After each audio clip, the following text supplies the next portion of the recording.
जय हिंद क्लास। कौटल्या बलरामपुर में आप सभी का हार्दिक स्वागत है। और जैसा कि आज परीक्षा संपन्न हुई पेट की, तो हम फर्स्ट शिफ्ट के विषय में चर्चा कर रहे हैं और बड़े अच्छे क्वेश्चन आए थे और जो भी पढ़ाया गया था 100% वो सारे क्वेश्चन आ गए हैं।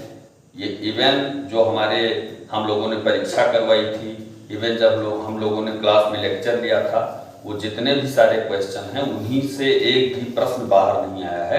100% जो पढ़ाया गया है यहाँ से इस संस्था से वो आपके पेपर में मिला है और आया भी है। ऐसा कि बच्चों ने भी रिपोर्ट दिया, मैंने भी खुद पेपर का एनालिसिस किया है।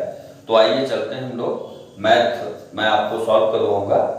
पहला है आपका सारणी ग्राफ का प्रश्न है, 33 से 37 क्वेश्चन तक है। इसमें पहला है, इसमें है कि निम्नलिखित तालिका का अध्ययन, मैंने इस तालिका को बना भी दिया है।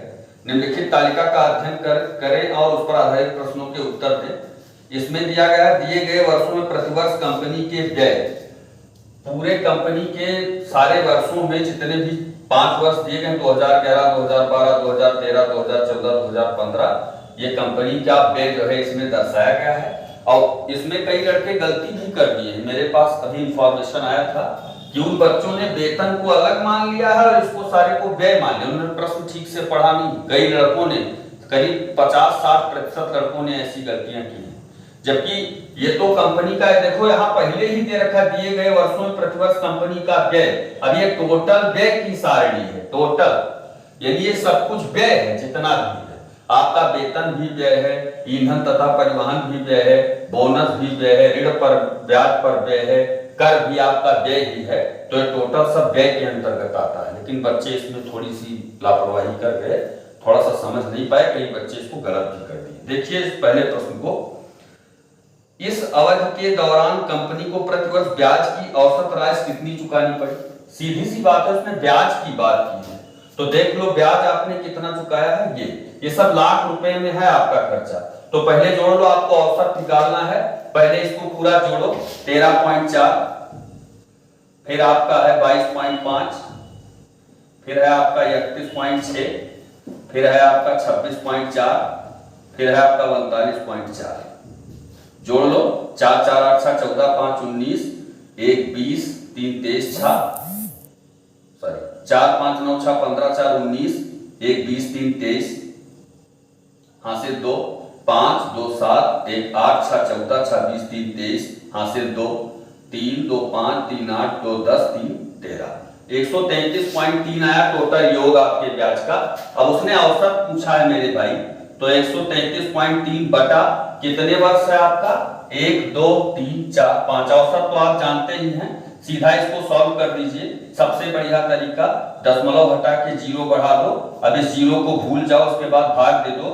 5 दूनी 10, 3 बचा, 5 छक 30, 3 बचा, फिर 5 छक 30 और 5 छक 30, यानी इतना आपका ये भाग देने पर आया। एक 0 का आशय कहीं भी एक अंक के बाद और दशमलव इधर कर दो, अर्थात 26.66 आपका यही आंसर आया है, औसत है, जो आपके ऑप्शन डी को रिप्रेजेंट करता है। तो आप देख सकते हैं कि आपके पहले सवाल का जो आपका 33 नंबर सवाल था, उसका ऑप्शन क्या है, 26.66 लाख रुपए। ऑप्शन डी आपका सही है। अब चलिए भाई दूसरे क्वेश्चन पे आते हैं। दूसरे प्रश्न पर, दूसरा प्रश्न आपका क्या है, दूसरा प्रश्न है, दी गई अवधि के दौरान कंपनी द्वारा भुगतान की गई बोनस की कुल राशि इस अवधि के दौरान भुगतान की गई वेतन की कुल राशि का लगभग कितना प्रतिशत है। अब देख लीजिए, दी गई अवधि के दौरान कंपनी द्वारा भुगतान की गई बोनस की कुल राशि देख लीजिए। बोनस आपका कितना है, जोड़ लीजिए। बोनस आपका कितना है, बोनस पहले देख लीजिए, बोनस आपका कितना है। बोनस आपका है 2, फिर है आपका 1.52, फिर देख लीजिए 2.84, फिर देख लीजिए 2.68, फिर देख लीजिए 2.96। देखिए आप बोनस पहले ऐड किए, बोनस आपका ऐड करने पर कितना आया, 12 आया आपका बोनस टोटल। उसके बाद आपको क्या ऐड करना है, वेतन। कह रहा वेतन का कितना प्रतिशत है, याद रखना, पहले आप बोनस कलेक्ट कर लिए, अब टोटल वेतन आप देख लेते हैं। वेतन आप देखते हैं, आपका वेतन कितना है आप देख सकते हैं, यही आप जोड़ सकते हैं।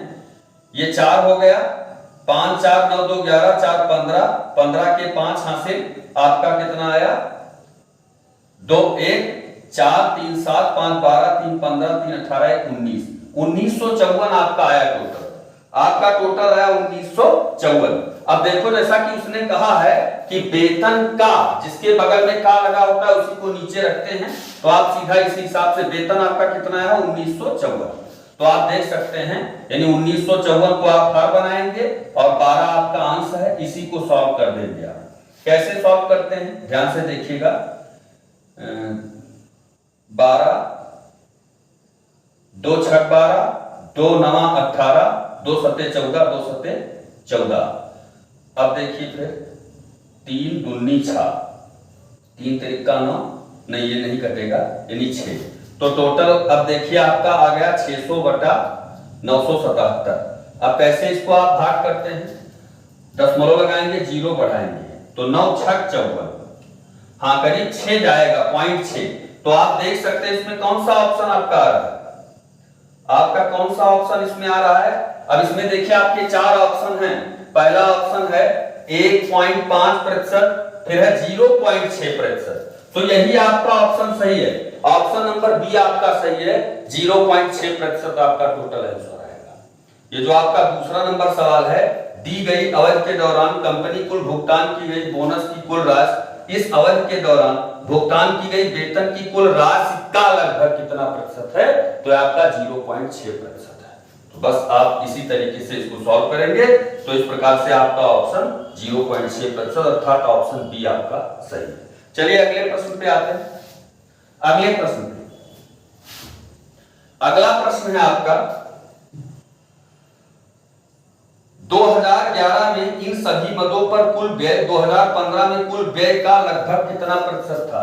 2011 में कह रहा है 2011 में इन सभी मदों पर कुल व्यय। अब 2011 में सभी मदों पर कुल व्यय देख लो, इधर जोड़ लो, ये 2011 में ये सारा व्यय ही तो है। पहले 300 400 485 487 यानी 500.4 आ गया टोटल, ये सब व्यय ही तो है। तो 2011 में आपने टोटल मद पर व्यय देख लिया, कितना आया 500.4। अब फिर कह रहा है आगे कि 2015 में कुल व्यय का। अब 2015 में आप ऐसे देखेंगे, काउंट करेंगे 2015 में, इसको ऐड कर लीजिए, ध्यान से देखिए, पहले सीधा सीधा जोड़ लीजिए, 450 450 152 88, इतने आप देख लीजिए। पहले 450 152,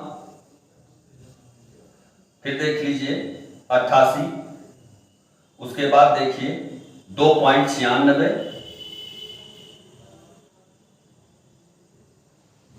ये देख लीजिए, इसे इसको लिख लीजिए 2.96, फिर 39.40, 6 9 4 13 9 2 11 8 19 और 2 19 2 21 21 और 1 22 22 के 2 हासिल 2 5 और 2 7 5 12 8 20 3 23 हासिल 2 4 2 6 1 7 2 1 3 4 7 732.36 732.36 आपका ये आया और ये 500.4 आपका आया। अब ये कह रहा है कि 2011 में इन सभी मदों पर कुल व्यय 2015 में कुल व्यय का, तो 2015 में कुल व्यय का यानी ये हर बनेगा, तो आप अप्रॉक्सीमेटली आपको लेना है 0.36 आप हटा दीजिए, केवल आप इतने कर लीजिए 500.4 का नियरेस्ट 500 है और 732.36 का नियरेस्ट 700 है, तो बस इसी पे आप निकाल दीजिए,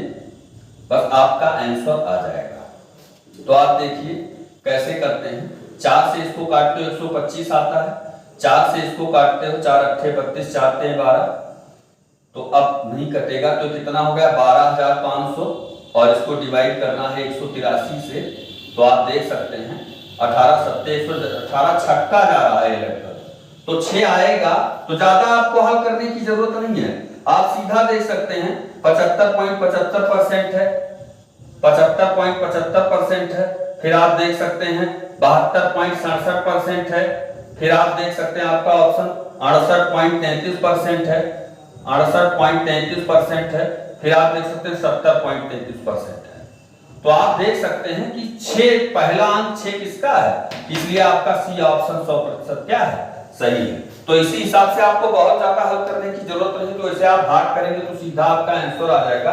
छात्रिक 18, 6 48 और 49, 6 करने 6 4 10, 10 में से 8 गए 2 और इधर 14 में से 9 गए 5 और इधर आपका बचा 1, तो 152 आया। अब फिर 18 सत्ते आप ले जाते हैं तो देख सकते हैं यही आपका 18 8 144, हाँ 8 बार ले जाते हैं तो ये 68 पॉइंट कुछ परसेंट आएगा, जो आ भी रहा है लगभग काटेंगे अप्रॉक्सिमेटली तो उत्तर इतने आएगा। तो 68.33% आपका 100% सही उत्तर है। फिर देखिए इसका अगला प्रश्न क्या है, ऑप्शन इसका सी सही है, ऑप्शन सी सही है। अब चलिए अगला प्रश्न देखते हैं। अगला प्रश्न है आपका कि सभी वर्षों के लिए करों पर कुल व्यय और सभी वर्षों के लिए ईंधन और परिवहन पर कुल व्यय के बीच का अनुपात। अब सभी वर्षों में देख लो करों पर कुल व्यय, अब कर पर कितना व्यय है सभी वर्षों में देख लो, 5 5 10 8 18 2 20 6 26 हासिल 2, 10 7 17 3 20 4 24 1 25 5 30 3 33 हासिल 3 और 4, 436 से सभी वर्षों। फिर एक बार फिर देख लेते हैं, 5 5 10 8 18 2 20 4 26 2, 10 7 17 3 20 4 24 और 1 25 5 30 3 33 हासिल 3 4 3 और 1 4, चलो ठीक है 436 ये कर पे व्यय हो गया। फिर आप देख लेते हैं सभी वर्षों में ईंधन और परिवहन पर कुल व्यय, अब ये देख लीजिए तो ये हो गया 500 और 50 30 80 87, 5 5 10 तो हो गया 40 और 52 और 40 92 और 10 102 और 104 और 500 640 हो गया। तो आप देख लेते हैं यही आपको रेशियो निकालना है, तो 436 रेशियो 604। अब इसको काट के देखते हैं, 4 एकम 4 4 9 36 4 151, तो देख लो कितना आ रहा है आपका, यही ऑप्शन सही है 109 रेशियो 151, 100% आपका यही ऑप्शन डी सही है भैया। क्वेश्चन नंबर 36 में ऑप्शन डी सही है। तो हम देख सकते हैं कि इस प्रकार से आपके इस पैराग्राफ का अंतिम सवाल क्या है वो देख लेते हैं। वर्ष 2013 के दौरान इन मदों पर कंपनी का कुल व्यय कितना है। वर्ष 2013 के दौरान कुछ नहीं करना, ये टोटल तो व्यय है 2013 में, इसको काउंट कर लो तो ना समझ पाओ तो सीधा इसको इस तरीके से कर दो, ना समझ पाओ इसको 2 अंक तक कर दो सीधा। तो पहले सीधा जोड़ लो, 500 600 600 24 5 32 और 5 1 6 629 ये हो गया, 629 1 30 630 यानी 700 704 हो गया, 704 और 31 704 और 31 735 735 2 737 737 और 8 6 14 यानी 101.44 जोड़ लिया जाए थोड़ी दिक्कत क्यों पड़े थे, 524 और फिर 105 फिर उसके बाद 2.84 उसके बाद देख लेते हैं फिर 31.60 उसके बाद फिर देख लेते हैं 75। इस प्रकार से आपको ऐड करना है, 4 8 6 14 5 1 6 2 8 5 13 4 17 1 18 7 3 10 2 12 और 1 13 5 1 6 738.44 आपका कितना आया 738.44। ये आपका ऑप्शन बी सही है इसमें 738.44। तो इस प्रकार हम देख सकते हैं कि आपका एक पैराग्राफ फर्स्ट जो है समाप्त हुआ। तो आपका जो अगला प्रश्न है वह है प्रश्न नंबर 38 से 42 तक देख सकते हैं आप। एक व्यक्ति ने एक दिन में 5 कारें खरीदी और 10 दिनों के लिए किराए पर रखी। तालिका को पढ़ें और प्रश्नों के उत्तर ध्यानपूर्वक दें। कार के स्टैंडिंग टाइम खड़े होने के समय को ध्यान में नहीं रखा जाता है, कि खड़े होने का समय आपको नहीं रखना है, कुल मिला करके पूरा समय देखना है। तो इसमें बच्चे बहुत ज्यादा कंफ्यूज हो गए, लेकिन कोई बहुत नॉर्मल सवाल था, केवल बच्चे कंफ्यूज हो गए हैं। वही है कि खोदा पहाड़ निकला चूहा, वही वाली बात है, इतनी बड़ी बात नहीं इसमें देख सकते हैं इसमें।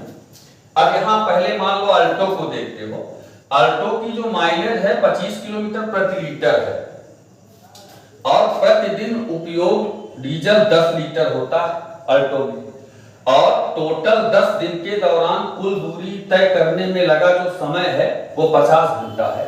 तो आप सोचो कि यदि स्पीड आपको निकालनी हो, स्पीड मान लो आपको अल्टो की स्पीड निकालनी है, तो आप क्या करेंगे?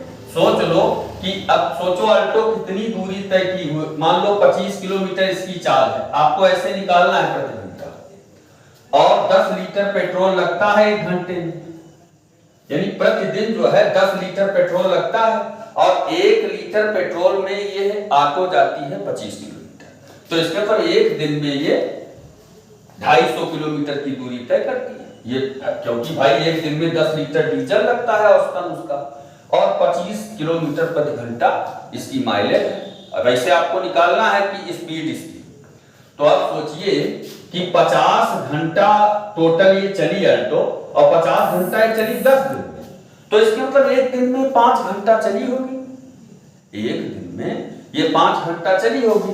तो सोचो कि अगर 5 घंटे में वो 250 किलोमीटर की दूरी तय की हुई होगी। अब आप खुद ध्यान दीजिए कि 25 किलोमीटर अगर एक अल्टो 1 लीटर तेल में जाती है और प्रतिदिन 10 लीटर तेल खर्चा होता है, इसके मतलब वो अल्टो 250 किलोमीटर प्रतिदिन चलाई जाती है, और 50 घंटे 10 दिन के दौरान वो कुल चलती है, क्योंकि 10 दिन के दौरान कुल दूरी तय करने में लगा कुल समय 50 घंटा। इसके मतलब 10 दिनों के अंदर अल्टो कुल मिलाकर के 50 घंटा चली। अगर ये 50 घंटा चली तो इसके मतलब एक दिन में अल्टो कितना चली? चूंकि 10 दिन में 50 घंटा चली तो एक दिन में 5 घंटे चली। इसके मतलब अल्टो की जो स्पीड है वो 50 किलोमीटर प्रति घंटा है। ऐसे आपको निकालना है, 50 किलोमीटर प्रति घंटा है। ऐसे आप स्विफ्ट की देख सकते हो। स्विफ्ट देखो एक दिन में कितनी चली होगी, 22 किलोमीटर इसकी माइलेज है और 10 लीटर पेट्रोल लेती है, तो 22 गुणे 10। अब सोचो कि एक दिन में कितना घंटा लगा है भाई, 55 घंटे 10 दिन में लगे इसको, तो एक घंटे में आप देख सकते हैं कि 5.5 घंटे लगेंगे। 5.5 क्योंकि बटा 10 करोगे तो 5.5 हो जाएगा, दशमलव हटाओ, एक जीरो बढ़ाओ, 55 चौका, तो आप देख रहे हो कि 40 किलोमीटर प्रति घंटा किसकी चाल हो गई है, या आपके स्विफ्ट की चाल, किलोमीटर प्रति घंटा, किलोमीटर प्रति घंटा। ऐसे आप देख सकते हैं टियागो की चाल आपकी क्या है।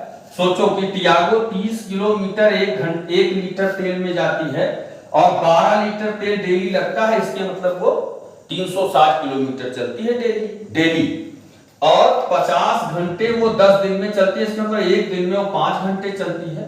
तो आप देख सकते हैं कि 72 किलोमीटर प्रति घंटे किसकी चाल है, टियागो की। अब आपका सब निकलता जा रहा है, देख लीजिए।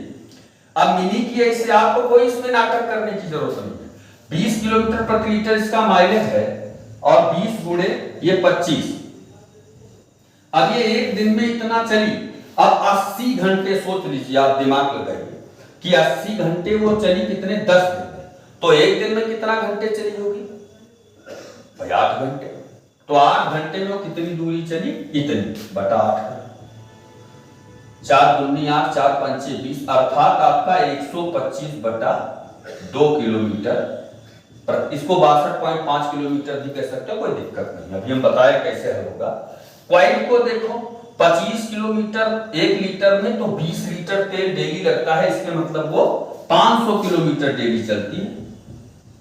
अरे भाई उसने सीधा कहा है कि प्रतिदिन 20 लीटर डीजल लगता है और माइलेज है इसकी 25 किलोमीटर प्रति घंटा, इसके मतलब ये डेली 500 किलोमीटर चलाई जाती है। और कितना डेली ये चलती है, 500 किलोमीटर, और टोटल जो है 10 दिन में कितना दूरी तय करती है, कितना घंटे लेती है, कितना घंटे चलाई जाती है 10 दिन में कुल मिला करके 100 घंटा। इसका मतलब एक दिन में वो 10 घंटा चलती है, एक दिन में। और एक दिन में ये चलाई कितनी जाती है, 500 किलोमीटर भाई आपके सामने, तो बटा 10 कर दिया, 10 दूना यानी 50 किलोमीटर इसकी भी चाल है प्रति घंटा। अब ये आपकी चाल निकल गई, तो अब सोचिए दूरी भी आप निकाल सकते हो कि अल्टो के द्वारा कितनी दूरी चली गई। तो अगर 50 किलोमीटर 1 घंटे में अल्टो चली होगी 50 किलोमीटर अल्टो अगर 1 घंटे में चली हुई होगी तो 50 घंटे में कितनी चली है? 2500 किलोमीटर। अभी ये सब जरूरत पड़ेगी इसलिए लिख दे रहे हैं। यहाँ ये कितना चली हो गई? ये 2200 किलोमीटर चली होगी। ये टोटल कितनी दूरी? ये कुल दूरी है। ये क्या है? खैर अभी इसको लिखो चाहे ना लिखो, लेकिन इसको इस तरीके से निकाल सकते हो। पहला सवाल है इसमें आपका, पहला सवाल है 10 दिनों के दौरान अल्टो और टियागो की औसत गति का अनुपात। तो आपको कुछ नहीं करना, केवल अल्टो और टियागो की गति निकाल दो, वही औसत गति। तो गति कितनी है? 50 किलोमीटर। और टियागो की कितनी है? टियागो की है 72 किलोमीटर। तो छोटा करो, 2 25 और 2 36, 25:36। इसके मतलब मेरे भाई इसका ऑप्शन ए सही है। 38 नंबर प्रश्न का आपका ऑप्शन ए 100% सही है। चलिए भाई दूसरे प्रश्न पे आते हैं। दूसरे प्रश्न पे, दूसरा प्रश्न है आपका, आल्टो और क्वाड के दिए गए 10 दिनों के दौरान अपनी औसत गति का समान गति से एक दूसरे की ओर यात्रा कर रहे हैं। मिलने के बाद वो एक दूसरे के शुरुआती बिंदु की ओर यात्रा करते हैं।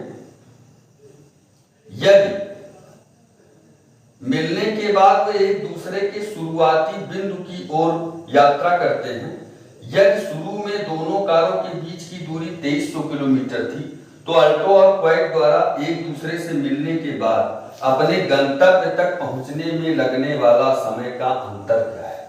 अपने गंतव्य तक लगने वाला समय का अंतर क्या है? ध्यान से सुनो। 2300 किलोमीटर इन दोनों के बीच की दूरी थी। रटना नहीं है सवाल। 2300 किलोमीटर इन दोनों के बीच की दूरी थी। मान लो यहां पर ये अल्टो चल रही है, यहां पर अल्टो चल रही है और यहां से क्वाड चल रही है। ये क्वाड। अब सोचो दोनों की गति क्या है? बिल्कुल सेम गति है दोनों की। 50 किलोमीटर प्रति घंटा ये और 50 किलोमीटर प्रति घंटा ये। तो दोनों जब एक दूसरे की ओर चलेंगे तो 1 घंटे में दोनों 100 किलोमीटर की दूरी तय करेंगे, नहीं करेंगे? और बिल्कुल इनकी बराबर चाल है। तो 100 किलोमीटर की दूरी जब तय करेंगे तो मान लो भैया 2300 का आधा कितना होता है? अरे भाई 1150। तो 1150 ये चलेंगे और 1150 ये चलेंगे। तो अब सोचो कि क्योंकि चाल भीम की एक समान है, चाल भीम की एक समान है, तो आप खुद सोचिए 23 घंटा इनको यहां लगेगा यहां तक पहुंचने में, और 23 घंटा इनको यहां तक पहुंचने में लगेगा। अब फिर ये जब वापस लौटेंगे तो 23 घंटा फिर इनको लगेगा, दोनों को 46 घंटा लगेगा। अब कह रहे हैं अंतर, तो 46 में से जब 46 घटा दोगे तो क्या बचेगा? इसमें तो 0 घंटे का अंतर है। तो आपका ऑप्शन नंबर क्या सही है? ऑप्शन नंबर बी सही है, 0 घंटे का अंतर आएगा। फिर से ध्यान से देखिए सवाल को। कह रहा है आल्टो और क्वाड दिए गए 10 दिनों के दौरान अपनी औसत गति की समान गति से एक दूसरे की ओर यात्रा कर रहे हैं। मिलने के बाद वे एक दूसरे के शुरुआती बिंदु की ओर यात्रा करते हैं। यह शुरू में दोनों कारों के बीच की दूरी 2300 किलोमीटर है। तो अल्टो और क्वाड द्वारा एक दूसरे से मिलने के बाद अपने गंतव्य तक पहुंचने में लगने वाला समय का अंतर। आप देख सकते हैं कि इसमें आपके बोल रहा है कि दिए गए 10 दिनों के दौरान कार मिनी द्वारा उसकी औसत गति। अब मिनी कार द्वारा देख लीजिए, आपका 875 किलोमीटर 10 दिन में गया। इसका आशय है कि वो एक दिन में 87.5 किलोमीटर गया।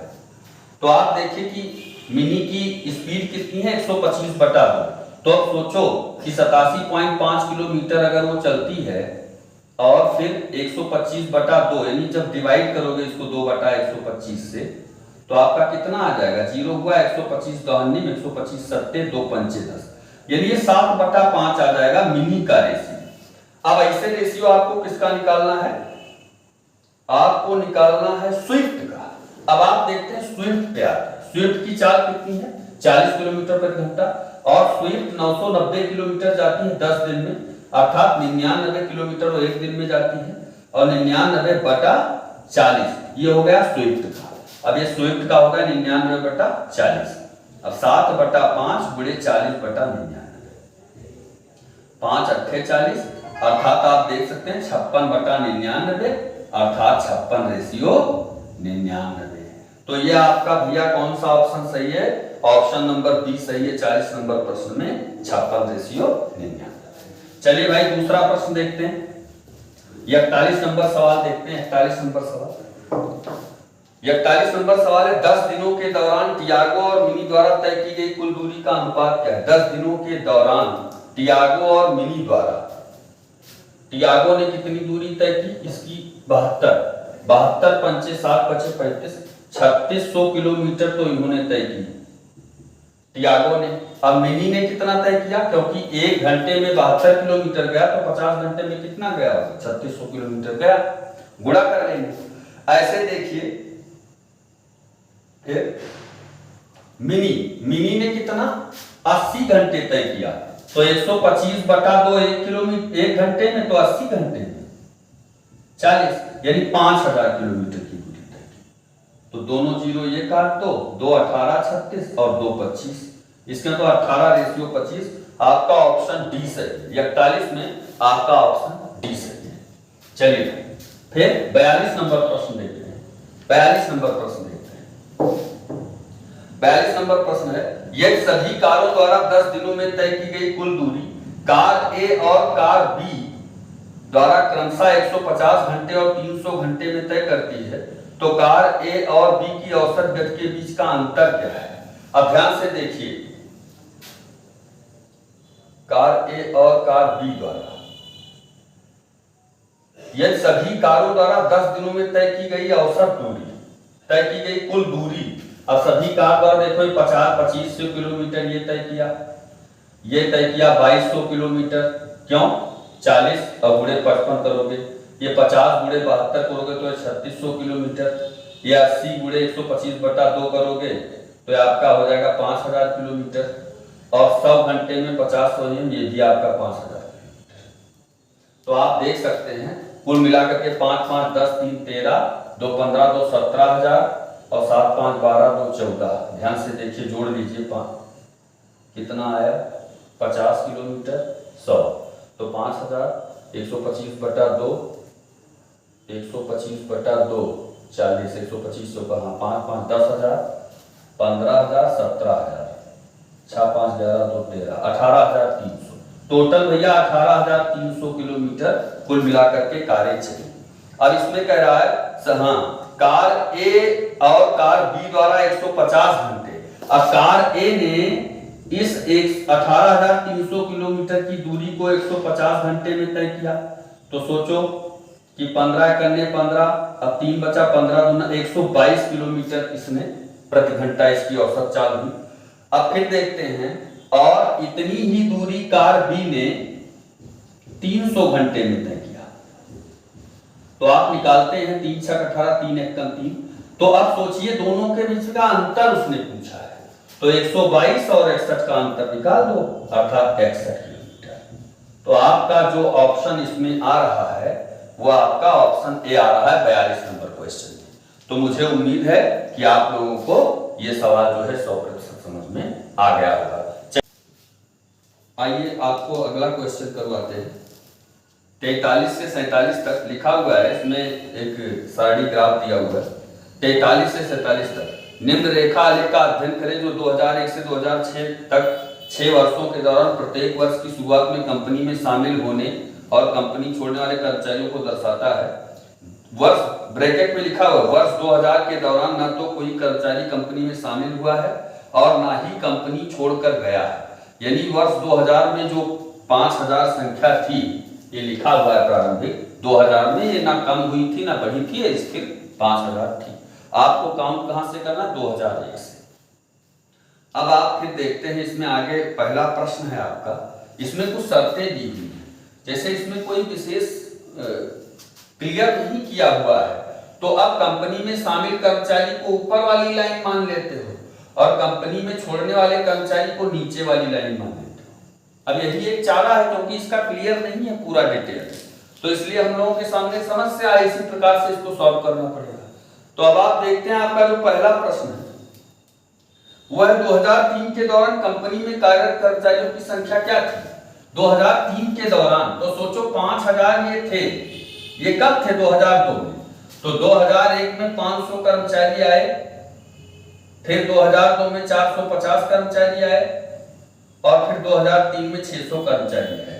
यानी 5000 थे तो 5 और 4 9 और 6 15, 1550 कर्मचारी कुल मिला करके आए। और सोचो गए कितने कर्मचारी, गए 400 2001 में, और 6 4 10 1000 और 550, यानी 1550 आए, शामिल हुए और 1550 ही छोड़कर चले गए।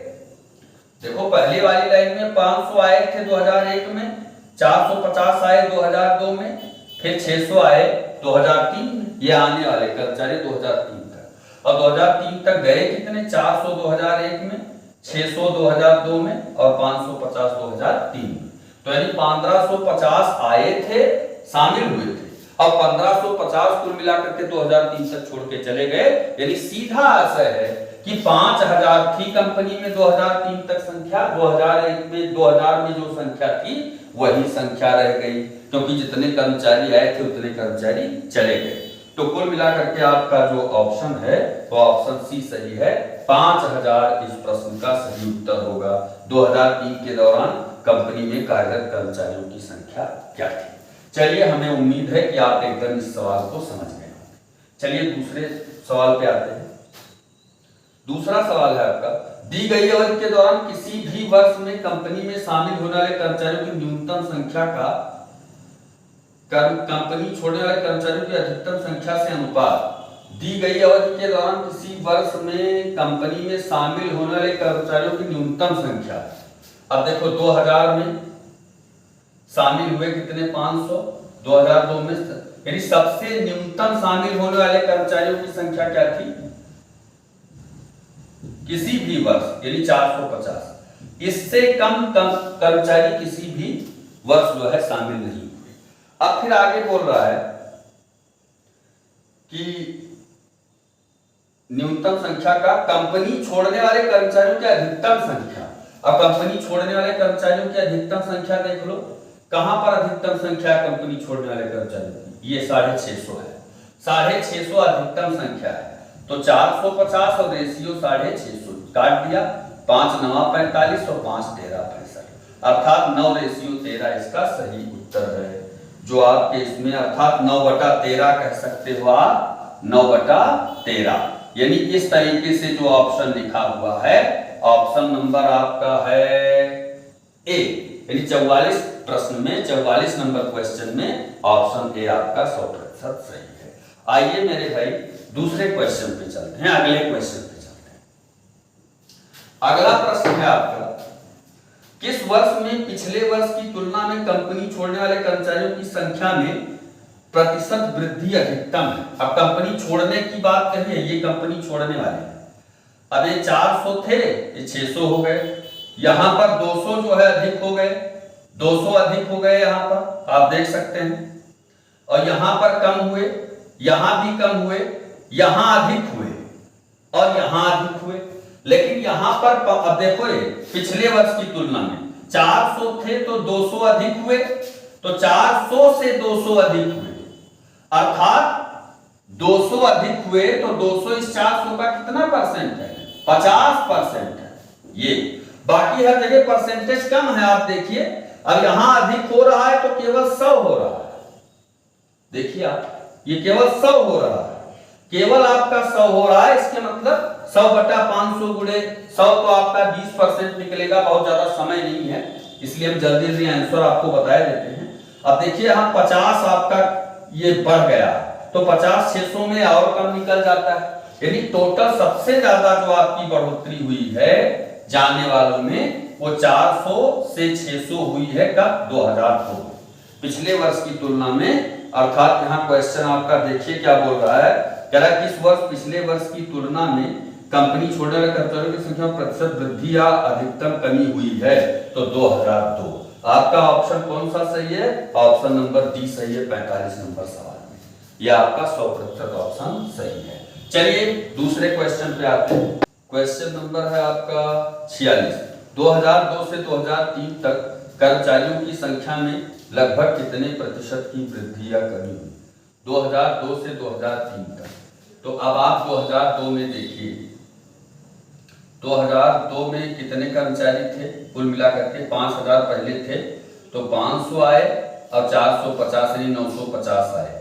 और 6 और 4 10, 1000 चले गए, तो यदि 50 इधर कम 4950, अब 4950 और 50 550, यानी आपका 2%, ये जो ऑप्शन आपका है 2%, इसमें कौन सा?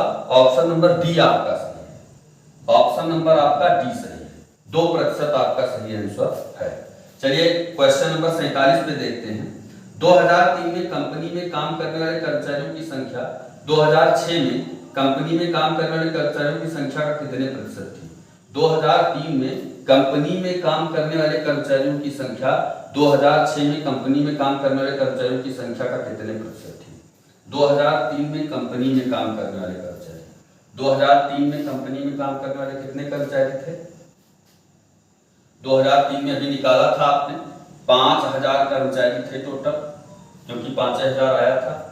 अब क्या कह रहा है? 2006 में कंपनी में काम लगभग संख्या का 2006 में, अब आप देख सकते हैं 5 4 9 950, 9.5 1550, 15 5 20, 2 22 2250, 22.5 और 23 5 2800, 28 2 30 5 3500 कर्मचारी कुल मिलाकर के आए गए कितने? 5 4 9 6 15 1550, साढ़े यहाँ तक तो 5000 था ही। अब देख लो 7 5 12 12.5 7 1900, 6 6 12 12.5 5 1750, यानी आपका 200 कर्मचारी बढ़े, तो कुल मिलाकर के कर्मचारियों की संख्या आपकी कितनी हो गई? हाँ 5200 कर्मचारी कुल मिलाकर के हो गए, और आपके पहले 5000 कर्मचारी थे। आप फिर देख लीजिए 2003 तक आप 5000 थे, तो 5000 7 5 12 1250, 12.5 और 7 1900 कर्मचारी कुल मिलाकर के आए। 1950 कर्मचारी कुल मिलाकर के आए, गए कितने? 500 और 6 11 और 6 1750, यानी 200 कर्मचारी फालतू हो गए, यानी 5000 थे अब 5200 हो गए, तो कुल मिलाकर के ये कर्मचारी इसका कितना परसेंट है ये आपको निकालना था। तो 4 13 और 4 एकम 4 4 दूनी 8 4 पंचे 20, तो 13 नवैया 117, 13 छक 78, 96 पॉइंट कुछ परसेंट आ रहा है दिया, तो आपका इसमें 100% ऑप्शन डी सही है। ऑप्शन डी आपका इसमें 100%। ये आपका है 48 से 52 तक, ये भी ग्राफ है, दंड आलेख है। ध्यान से देखिए, विगत वर्षों में कंपनी द्वारा खिलौनों का उत्पादन है लाख में दिया गया है। 2011 में 40 लाख, 2012 में 55 लाख, 2013 में 75 लाख, 2014 में 60 लाख, 2015 में 80 लाख, 2016 में 65 लाख, 2017 में 90 लाख, 2018 में 55। अब आप देखते हैं पहला सवाल है आपका, पहला सवाल है पिछले वर्ष की तुलना में किस वर्ष उत्पादन में प्रतिशत वृद्धि सर्वाधिक थी? तो यहाँ पर ये देखो वृद्धि हुई है कितने वर्षों में, यहाँ कमी हुई छोड़ दो, यहाँ वृद्धि हुई है, यहाँ कमी हुई इसको छोड़ दो, ये वृद्धि इतने चेक करना है आपको। तो यहाँ देखो पिछले वर्ष की तुलना में कितना 15 बढ़ा है 40 से, 20 दूना 40, 20 पंचे 100, यानी 75/2 का मतलब 37.5%, ये 2012 में बढ़ा हुआ है। इधर देखो ये 20 बढ़ा है पूरा 2013 में, 2012 में कितना बढ़ा है ध्यान से देखो, 2012 में 37.5, 2013 में चेक करो कितना बढ़ा है, 20 बढ़ा है 2013 में, 55 से गुणे 100 5 11 5 14, तो 400/11 का आंसर क्या है? 11 3 33 7 11 छक्का 66 4 11 3 33 36.3%, ये कितना है 36.3%। फिर यहाँ देखते हैं तो कम हो गया, कोई मतलब नहीं, यहाँ देखो ये 20/60 है, ये 33.3% है, कितना है 33.3%। यहाँ देखो 5/65 गुणे 100, तो 13/100 13 7 91 7.कुछ%, 8% रख लो इसको, और ये 5/90 गुणे 100, 5 अठरहियम 2 9 2 50, ये करीब 5-6% इसको रख लो, ज्यादा से ज्यादा अधिकतम रख लो। तो सबसे ज्यादा कहाँ वृद्धि हुई? 2012 में। तो आपका ऑप्शन कौन सा से? ऑप्शन सी आपका 100% सही है। तो इस प्रकार से आपको इसको सॉल्व करना है। अगला प्रश्न आप देखते हैं। अगला प्रश्न आप देखिए। दिए गए कितने वर्षों में खिलौनों का उत्पादन दिए गए वर्षों के औसत उत्पादन से अधिक था? औसत उत्पादन से जोड़ लो। 5 4 9 7 16 4 20 2 22 8 30 30 और 6 36 4 40 5 45 5 50 4 54 540 5 5 10 5 15 5 20 560 560 बटा 1 2 3 4 5 6 7 8 70 आ गया। 70 से कितने वर्षों में अधिक है? देख लो, 70 से एक ये अधिक है, एक ये अधिक है, 4 वर्षों में अधिक है। कितने वर्षों में? 4। तो 49 का ऑप्शन ए सही। 49 का ऑप्शन ए सही। अब चलिए 50 में, क्वेश्चन नंबर 50 में 2013 से 2014 तक खिलौनों के उत्पादन में लगभग प्रतिशत गिरावट कितनी थी? 2013 से 2014 में 15 की गिरावट हुई है। किससे? 75 से, अर्थात 20%। 20% की गिरावट हुई है भैया। क्वेश्चन नंबर 50 में ऑप्शन बी सही है। क्वेश्चन नंबर 50 में ऑप्शन बी सही है। फिर क्वेश्चन नंबर 51 देखते हैं। 2015 और 2016 का औसत उत्पादन निम्नलिखित में से किस वर्षों के युग्म के औसत उत्पादन से बिल्कुल बराबर था? चलो भाई, 2015 और 16 का पहले औसत उत्पादन देख लो। 8 6 14 145 बटा 2 2 7 14 2 दूनी 4 2 पंचे 72.5। अब कह रहे हैं कि औसत उत्पादन निम्नलिखित में किस वर्षों के युग्म के औसत उत्पादन से बिल्कुल बराबर था? युग्म के औसत उत्पाद के बिल्कुल बराबर था। तो इसमें ऑप्शन थोड़ा मिलावट करो। 2014 2016, 2014 और 16 देखो 60 60, ये कितना आया था? 145 बटा 2, तो ये 125 बटा 2 हो गया। ऑप्शन 12 और 17 देखो, 12 और 17 55 और 90, 55 और 90 ऐड करो बटा 2, बिल्कुल सही है भैया, यही सही है आपका। आपको ऐसे कर लेना, इसको मिला लेना था, ऐसे ऑप्शन में रख के देख लेते। 2012 और 2017 इसका सही ऑप्शन है, अर्थात ऑप्शन बी इसका 100% सही है। चलिए भाई अगले क्वेश्चन में चलते हैं। तो क्वेश्चन नंबर आपका 52 देखिए। क्वेश्चन नंबर 52, 2011 की तुलना में 2018 में खिलौनों के उत्पादन में लगभग कितने प्रतिशत की वृद्धि हुई? 2011 की तुलना में 18 40 95 55 की वृद्धि हुई थी। आप किससे? 40 गुणे से 20 पंचे 20 दूना 20 पंचे, तो 55 55 25 55 25 2 27 बटा 2 2 एकम 2 2 23 6 2 7 14 2 पंचे 10 137.5। ऑप्शन डी सही है। 52 में आपका ऑप्शन डी सही है।